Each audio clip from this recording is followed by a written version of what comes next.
kalau mbah saya cerita ke Anda punya karomat, Anda boleh percaya belum? Tidak, saya cerita saya. Ini beda loh ya. Kalau Anda langsung menjelekkan Sayyidina Fakih Muqaddam, loh apakah betul dia mengatakan dan mengakui? Dan bahasanya, narasinya apa? Waktu beliau ngomong apa? Kecuali saya memandang dengan kebencian dengan kelompok Sayyidina Fakih Muqaddam. Wah ini dusta dan sebagainya. Penyebaran Islam di Nusantara diklaim oleh mereka. Makam-makam berkeramat diklaim oleh mereka. Kita pengen tahu keramatnya mana? Keramat apa? Keramat dan khurafat itu beda, Pak. Bukankah sering kita dengar ulama cerita Isra Mi'raj yang dilakukan Nabi adalah menghadap kepada Allah dalam Isra Mi'raj, dan itu hadiah buat kita, sehingga seorang muslim sehari tidak kurang berisra Mi'raj 5 kali, yaitu dengan sholat. Loh, ini bukan pembelaan kepada Sayyidina Fakih Muqaddam dan sebagainya, kita membela kebenaran. Apalagi kalau kita mendengar ceramah-ceramah orang yang ngaku keturunan Nabi tapi kemudian membuat hoax, muncul ajaran-ajaran khurafat itu dari mereka yang mengaku keturunan Nabi, bahwa ada leluhur mereka yang sanggup mi'raj satu malam 70 kali. Bayangkan, menemui Gusti Allah 70 kali satu malam. Nabi itu seumur hidup hanya satu kali. Ngomong apa itu? Tidak mungkin lah kita percaya. Kalau Anda tidak percaya, kalau itu Sayyidina Fakih Muqaddam ngomong apa kira-kira? Bukunya di mana bunyi? Siapa yang menukil cerita ini? Bisa jadi ada dimasukkan sesuatu yang berlebihan, bisa jadi. Sementara telah disepakati adalah seorang alim besar Sayyidina Fakih Muqaddam. Kalau ada berita yang aneh-aneh, bisa saja. Kan banyak dikatakan oleh para ahli tasawuf, alangkah banyaknya al-madbu', seorang imam rusak gara-gara atba' pengikut. Berlebihan. Ayo. Ahli nasab di Indonesia yang ahli betul saya tidak tahu. Karena ini ilmu yang sangat jarang. Yang saya tahu dan sangat populer adalah Kiai Haji Imaduddin. Luar biasa. Terserah benar setuju atau tidak setuju bahwa secara akademik ilmiah itu dahsyat sekali. Nih ada keramat, ada khurafat. Kalau keramat, orang waliullah, kelihatan nama orang keramatnya, bisa jalan di air. Banyak yang menyaksikan. Terus ditulis oleh saya yang menyaksikan bersama-sama orang tuh. Jangan menjelekkan Abdul Qadir Jalil pada Sayyidina Fakih Muqaddam. Dia membawa cerita itu barangkali. Kemudian maksudnya 7 kali Isra Mi'raj itu seperti apa maksudnya? Atau hanya mungkin dia sholat 27 kali? Karena sholatnya seorang hamba adalah seperti Isra Mi'rajnya Nabi, dalam arti saat itu menghadap khusus kepada Allah dengan at-tahiyatul mubarakatuh. Mungkin kita tidak tahu seperti itu. Leluhur mereka bangkit membentak malaikat Munkar Nakir. Malaikat Munkar Nakir karena menyiksa orang yang dikubur di sebelahnya Habib ini. Kemudian sambat mengeluh rame malaikatnya bentak Melayu. Tidak mungkin malaikat kalah dengan orang alim sealim apapun, kecuali Rasul, dan Rasul tidak mungkin membentak, itu tidak mungkin. Jangan langsung gara-gara keramat yang aneh dinisbatkan pada Syekh Abdul Qadir Jalil kita bilang, "Oh, Qadiriyah enggak benar semuanya." Loh, Anda ini apa? Sayyidina Fakih Muqaddam, kemudian Aba Alawi salah semua. Syekh Alawi Al-Bantani Masya alal ma'i fi Bali. Ketika jalan-jalan di Bali, saya melihat bahwa Kiai Alawi berjalan di atas air. Itu namanya Kitabatul Karamah, menulis keramat para wal. Lah model manusia begini loh penghancur kerusahaan, buat kerusahaan. Habaib dicari omongan habaib yang nggak benar lalu diangkat lalu mengatakan habaib begini, doktrin tentang khurafat dan sebagainya. Kami belajar dengan habaib. Anda pun juga melihat apakah saya menghadirkan khurafat? Awas, keramat para wali itu yang ada yang hanya khurafat. Apa itu? Keramatnya nggak ada tapi dibohong-bohong. Saya itu sama membimbing puluhan dokter. Saya belum pernah ketemu orang yang meneliti sehebat Kiai Imaduddin. Itu dahsyat, luar biasa. Meneliti dari abad 3 Hijriah, kitab-kitab dilacak semuanya. Allah, saya kagum dengan ketelatenan, kemampuan, kemauan itu, dan hasilnya ternyata teruji, valid itu siddiq itu benar. Ini loh penfitnah, pengen menanamkan kebencian. Habaib, khurafat semuanya. Loh, ada 1-2 habaib yang tidak sempat belajar dengan benar barangkali, lalu omongannya salah-salah. Apakah itu akan jadikan kita ukuran? Saya belajar dengan para habaib, saya mengetahui ilmu-ilmu beliau juga, karena kita belajar dari beliau. Dan setelah itu ilmunya kami serap, kami rekam, kami sampaikan. Mana khurafat? Syekh Tubagus Mogi bisa muncul dari sumur. Dia pergi ke Bali tidak melalui bandara, tidak melalui Banyuwangi. Dia masuk ke sumur di dapurnya, kemudian keluar di jet pumpnya Yai Suryadi. Itu namanya khurafat. Tidak terjadi tapi ditulis-tulis. Tapi ada Habib ini loh, itu yang itu. Saya kan tidak ngambil yang itu. Anda mengambil kejelekan omongan dari Habaib lalu Anda ingin merendahkan Habaib. Anda pun fitnah. Siapa Anda? Anda ingin mengadu menjadikan umat Nabi Muhammad bermusuhan? Saya belajar dari para Habaib yang ulama, hebat mereka. Dan kami lihat pemikiran mereka adalah pemikiran yang indah. Itu namanya khurafat. Tidak terjadi tapi ditulis-tulis. Kebanyakan ada penelitian dari ilmuwan di Timur Tengah yang ada di kitab-kitab Ba'lawi itu bukan karamah tetapi khurafat. Kami hanya heran kepada manusia yang menanamkan kebencian. Jadi permasalahan kita bukan urusan Habaib ada yang salah, Gus yang salah, manusia yang mencoba mengangkat mengangkat sisi-sisi tertentu untuk membuat permusuhan, penfitnah dia. Tidak ada kakek bersama antara Ba'lawi dan Nabi Muhammad selama 45.000 tahun dalam ilmu DNA. Ini secara umum segala nasab, kalau satu kelompok yang menisbatkan bahasanya dia punya nasab kepada orang tertentu, Anda tidak berhak untuk otak-atik. Ini siapapun nasab ke siapapun, apalagi kepada baginda Nabi SAW. Kalau ditanya ahli nasab siapa? Ya Kiai Imaduddin. Wah, dia tidak spesialis nasab. Memang tidak ada kuliah spesialisasi nasab, tidak ada. Hanya diketahui dari perilaku ilmiahnya, tulisannya. Orang diketahui keahliannya adalah dari tulisannya. Berarti kalau ditanya siapa ahli nasab Indonesia, ya Kiai Imad. Karena masa depan itu ketika ingin menelusuri keturunan Nabi, cukup lihat tes DNA-nya dulu. Oh, tes DNA J1. Oke, masuk dalam penelitian. Kalau misalnya haplogrupnya kayak Ba'lawi, G, kita mau ngapain saja di dalam ilmu nasab, ilmu sejarah, pasti ini ujung-ujungnya putus. Jangan sampai ada gerakan, ini ada gerakan di kampung ini adalah penentuan nasab, jangan-jangan salah ini DNA, bahaya itu. Sudah kita putus, nggak boleh, nggak ada. Penetapan nasab dengan DNA sudah selesai.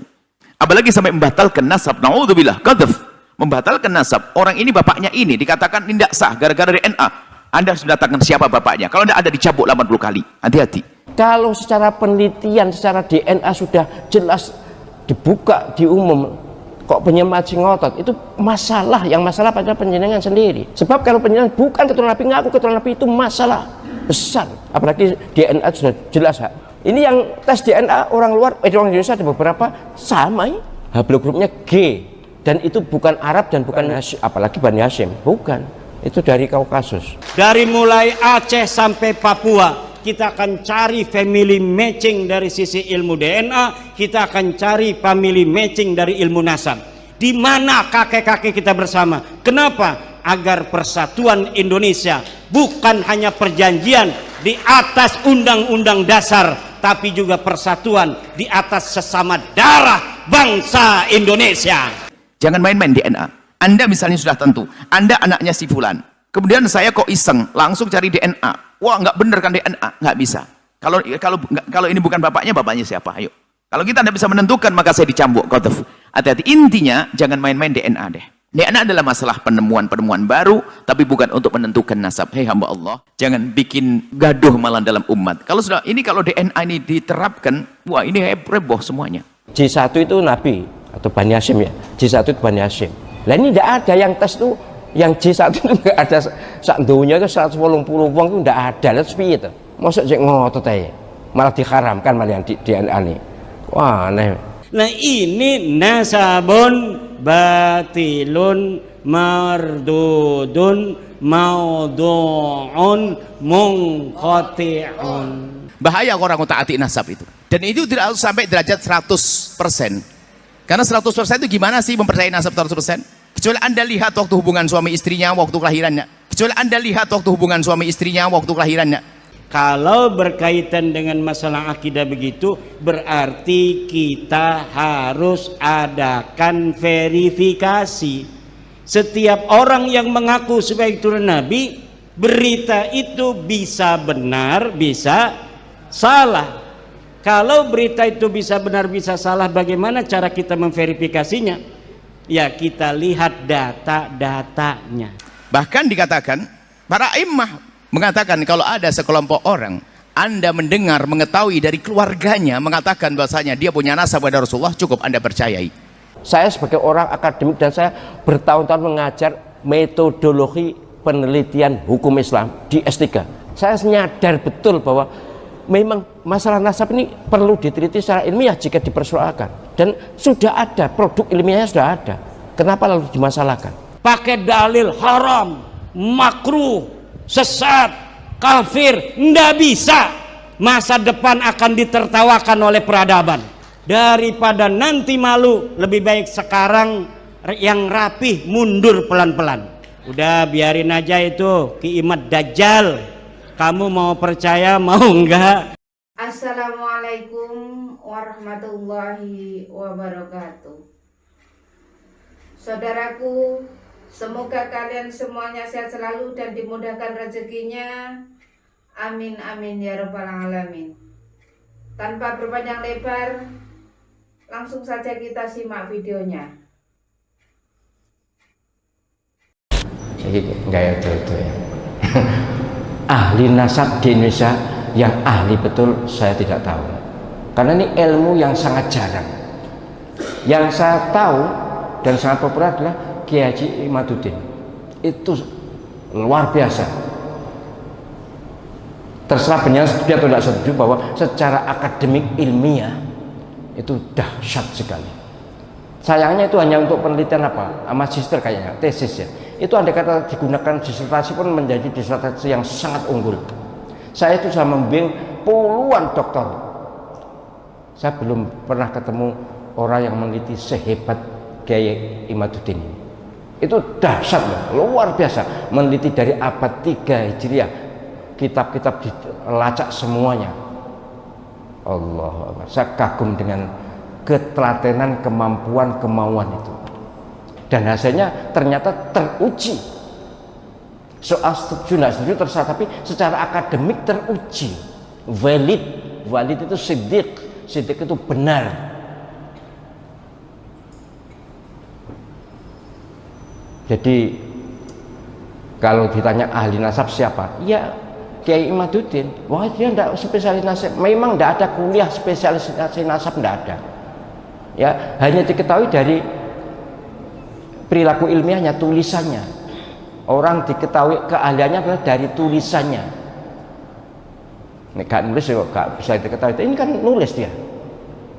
Dan bahkan kemudian didiskusikan, didialogkan. Berarti kalau ditanya siapa ahli nasab Indonesia, iya Kiai Imad. Oh tapi begini, sudahlah. Pertanyaannya kan begitu. Siapa yang paling ahli? Yang satu itu. Kiai-kiai yang lain alim tapi bukan ahli nasab. Tidak mudah ini golek ahli nasab itu. Nyapa tak kok ini? Golek perkara atau golek ini perkara saya? Pokoknya jangan mencela, jangan mencaci, jangan menghina, jangan meremehkan. Hormati semuanya termasuk habaib. Dan andai kata penyanyi termasuk yang ikuti pendapat atau arus Kiai Imaduddin yang tidak mengakui bahwa Pak Alawi itu nasab sambung ke Nabi, tetap boleh dipanggil Habib, tetap harus dihormati walaupun penjenengan tidak mengakui ketersambungan nasab Pak Alawi kepada Nabi. Memang ya kalau penjenengan mengikuti itu ya susah untuk tidak percaya. Saya sebagai akademisi jelas harus percaya, secara akademik tidak bisa dibantah. Perkara yang tidak setuju ya banyak, hal-hal yang tidak setuju banyak. Tapi ini penting untuk saya tegaskan, bagi saya itu gini loh, yang terpenting itu sebenarnya yang paling berkepentingan itu para habaib. Lebih bagus tidak mengakui keturunan Nabi tapi keturunan Nabi daripada mengakui tapi bukan. Itu berbahaya sekali untuk keselamatan akhirat. Apalagi sudah ada beberapa yang mimpi tentang ini. Kalau saya takut ya, kalau saya takut tetap ngotot sebagai keturunan Nabi itu takut. Bahkan sebaiknya kalaupun keturunan Nabi sebaiknya tidak usah ngomong, itu lebih bagus. Ki bolak-balik tak sampaikan lagi. Ben blanger. Dalam Islam hati-hati, bahaya sekali nanti. Sebab kalau DNA itu nggak kenal akad nikah, biarpun nggak nikah, DNA bisa saja nyambung, nggak ada pernikahan. Sementara di dalam Islam ada namanya pernikahan yang sah. Jadi untuk dianggap ini keturunannya siapa adalah dengan pernikahan yang sah. Makanya menentukan nasab adalah dengan istifadhah. Misalnya di kampung itu sudah didengar bahwasanya si A anaknya si B. Sudah, jangan banyak tanya. Selagi orang ngomong itu anak saya, benar anakmu? Iya, selesai.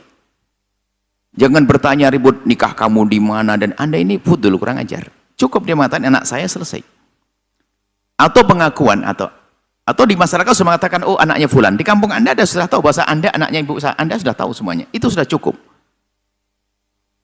Jangan sampai ada gerakan ini, ada gerakan di kampung ini adalah penentuan nasab, jangan-jangan salah ini DNA. Bahaya itu.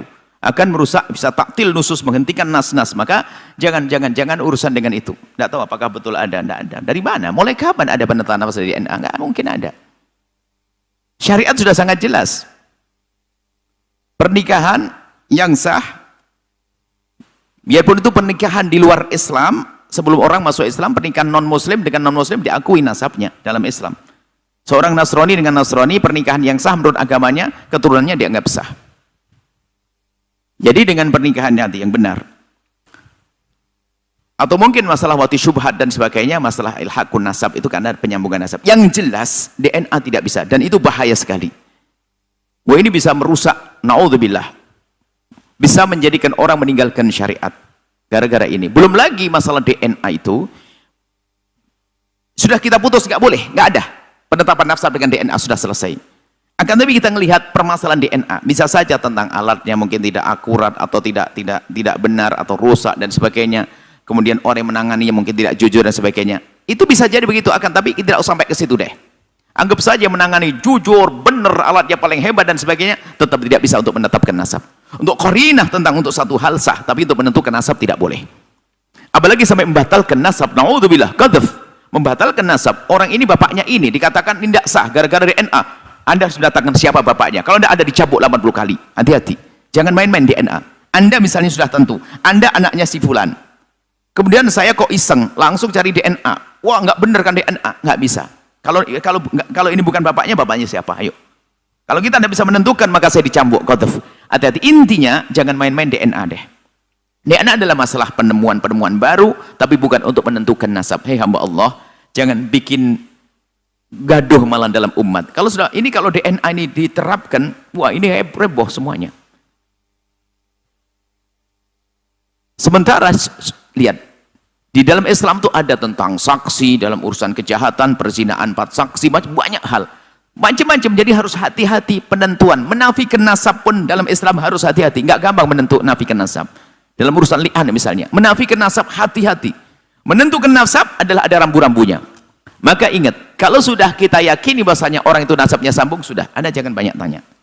Jangan Anda meragukan. Kalau Anda meragukan, Anda menuduh dia berzina. Naudzubillah. Nuduh orang berzina adalah dosa. Ya, mohon maafin, saya tidak tahu apakah betul masalah DNA. Dari mana masalah DNA? Ini aneh sekali, nggak masuk pembahasan para ulama, nggak akan membahas masalah itu sebagai penetapan nasab. Tidak akan ada. Karena apa? Bukan begitu cara menetapkan nasab. Bahkan itu kalau diterapkan malah membahayakan. Sehingga besok bisa gerakan di kampung ini adalah tes DNA. Waduh, kacau. Orang deg-degan. Biarpun yang nikahnya benar, nggak ada masalah, pasti deg-degan. Dan bukan begitu Islam. Hati-hati ya, mohon maaf lah. Nggak mungkin, saya tidak percaya. Mungkin Anda salah. Nah, mana ada penentuan nasab dengan DNA? Mana? Nggak ada itu semuanya. Di dalam pertanyaan, habaib membawa cerita khurafat. Mungkin begitu. Gimana kita menanggapinya, mungkin begitu. Kita akan bicara begini. Alhamdulillah kami belajar dari para habaib. Belajar dari para kiai juga. Belajar dari habaib, belajar dari para kiai. Dari para masyayikh. Tentunya ya masyayikh adalah ahli ilmu, habaib yang ahli ilmu. Kan begitu.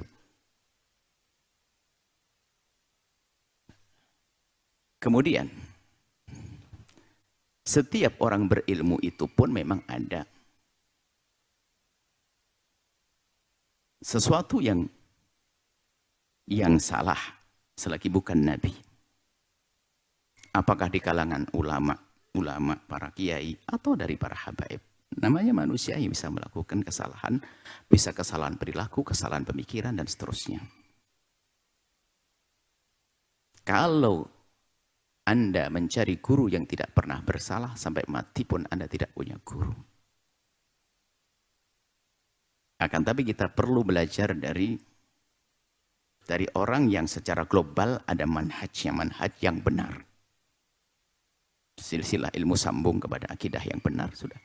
Kalau ternyata ada, misalnya di antara para imam sendiri pun di antara mereka saling kritik.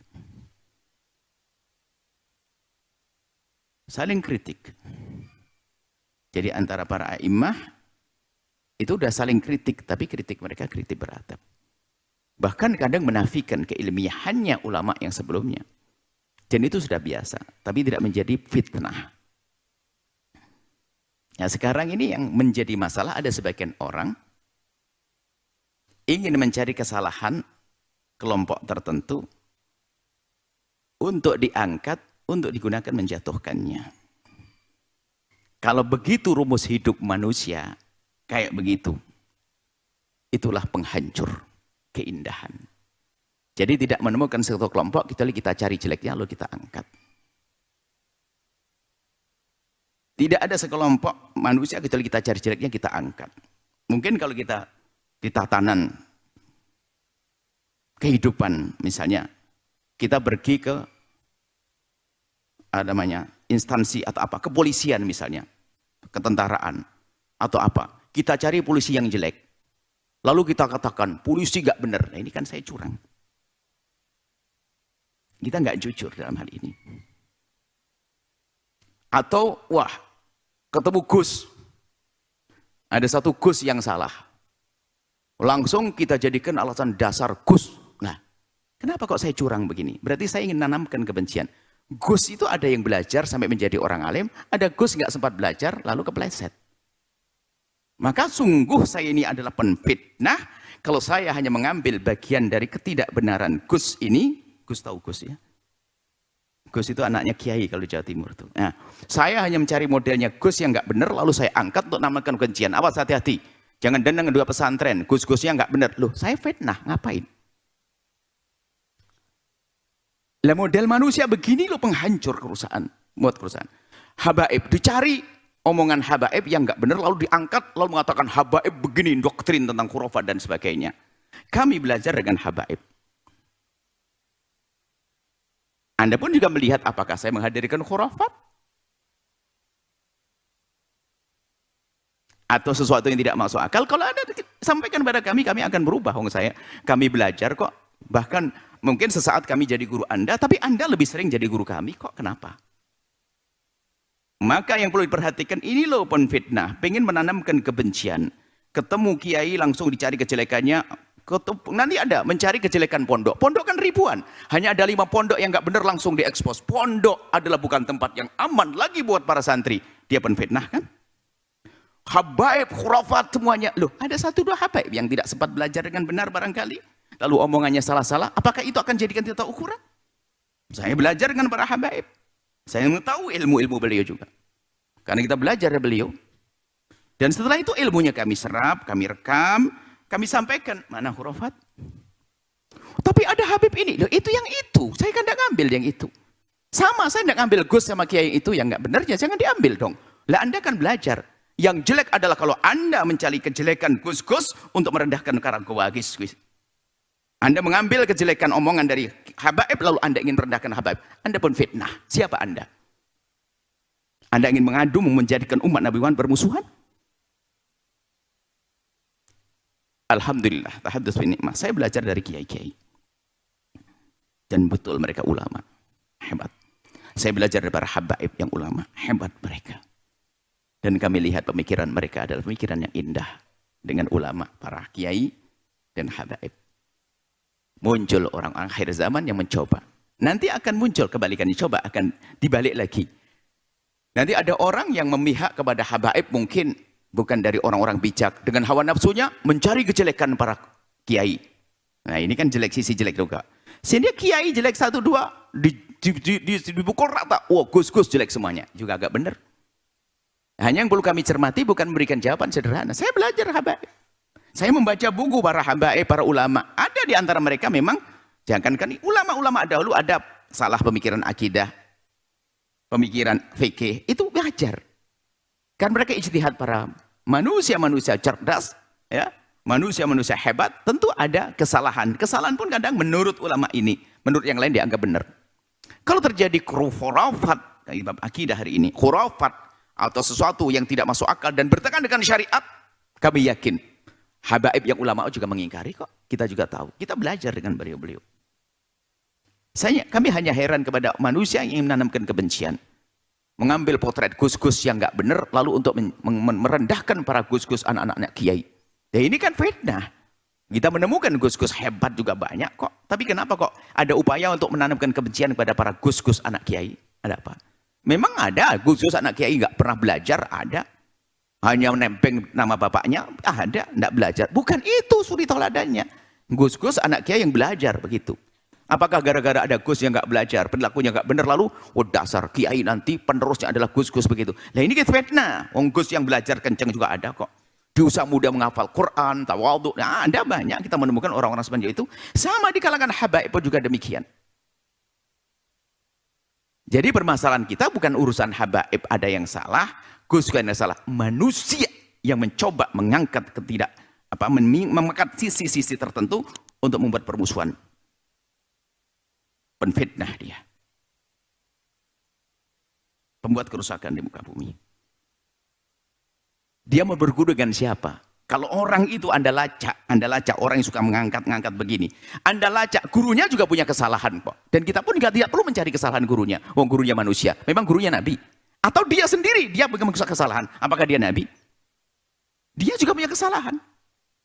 Apakah Nabi mengajarkan yang demikian? Ingat, kalau Anda mencari guru yang tidak punya salah sampai mati, Anda tidak punya guru.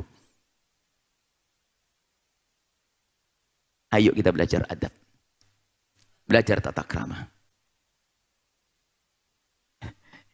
Umat Islam jangan jadi bahan tontonan. Orang di luar Islam ribet tok urusan hal-hal yang sungguh dijauhkan dari rahmat Allah orang yang menggugah ketentraman menjadi sebuah permusuhan. Menjadikan ketentraman menjadi permusuhan. Akhirnya permusuhan. Dan apa yang Anda inginkan, hei hamba Allah, yang mungkin Anda mengatakan sebagai seorang yang punya ilmu dan sebagainya, Anda membuat kerusakan kalau hanya menfitnah-fitnah semacam itu.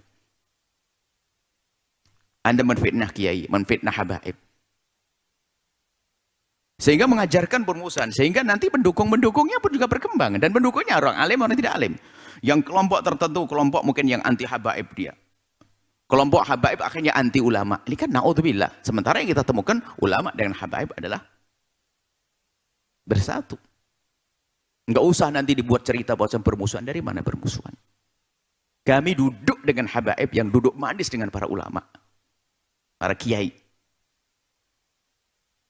Bahkan bukan sampai di situ, kami mengambil. Saya wadai ilmunya kiai dan ilmunya habaib. Enggak ada masalah. Kenapa? Saya tidak merasa malu mengatakan saya belajar dari para habaib. Saya belajar dari para kiai. Kalau saya salah pemikiran saya, tentu waktu saya ngantuk dan sebagainya. Jangan dihubung-hubungkan dengan yang lainnya. Cuman saya sedih dengan manusia-manusia yang ingin mengangkat sesuatu untuk menanamkan kebencian. Bukankah Nabi mengajarkan cinta? Apa yang Anda inginkan? Ustadz viral? Atau syaitan viral? Momen nih saya harus Allah. Saya pun juga tidak boleh masuk suudon di sini. Maksudnya segala bertanya, apa yang Anda inginkan? Pengen dianggap orang paling hebat? Mengkritiki pesantren, mengkritiki ulama, lalu satu sisi mengkritiki habaib dan sebagainya. Hidup itu untuk menjadikan dunia ini baik. Bukan untuk menghancurkan. Ini harapan, ini kepada semua. Mungkin ada di antara kalangan habaib yang mungkin ada sedikit maaf, atau mungkin keluar dari jalur. Tinggal ayo kita ajak diskusi masuk ke jalur yang benar. Mereka manusia tentu ada pemikiran yang wajar. Di karangan para kiai juga ada itu. Yang nggak boleh adalah untuk mengambil sisi negatif, untuk diangkat, untuk menjadikan sebuah permusuhan. Berarti Anda menginginkan Gus ini adalah maksum, Gus-Gus itu maksum, nggak boleh salah, atau Anda menginginkan Habaib maksum, nggak bisa salah. Anda itu punya akidah apa? Kok Anda seperti itu? Anda bisa, kami belajar dari para Habaib dan para ulama. Dan Anda melihat hasilnya. Yang kami sampaikan, kan, apakah ada khurafat di sini? Sesuatu yang tidak masuk. Kalau ada, sampaikan kepada kami akan berubah kalau itu salah. Justru kami senang kalau dapat ilmu baru. Kritik bagi kami adalah ilmu baru. Tapi fitnah adalah neraka yang disodorkan. Kami tidak mau ikut-ikut. Kami cinta para kiai. Cinta para gus-gus yang mereka anak-anak kiai yang hebat. Cinta para habaib. Mereka adalah juga, di antara mereka banyak ulama-ulama. Tentunya jangan Anda mengambil contoh anak kiai yang tidak jadi kiai. Atau habib yang tidak jadi ulama. Itu bukan sebagai tolak ukur. Anda salah. Bicara tentang habaib, ambil habaib yang tidak berilmu, ngomong kelantur. Wah, ini habaib. Urusan kiai, anak-anak kiai, ambil anak gus yang ngelantur. Anda ini penfitnah besar. Siapa namamu? Anda ini mau apa? Hei hamba Allah. Semoga Allah menjadikan kita hamba yang saling mencintai karena Allah. Semoga Allah menjauhkan kita dari menjadi ahli fitnah. Jauhkan dari fitnah dan memfitnah. Kepada mohon maaf, mungkin dari kalangan habaib yang tersinggung oleh kalimat kami.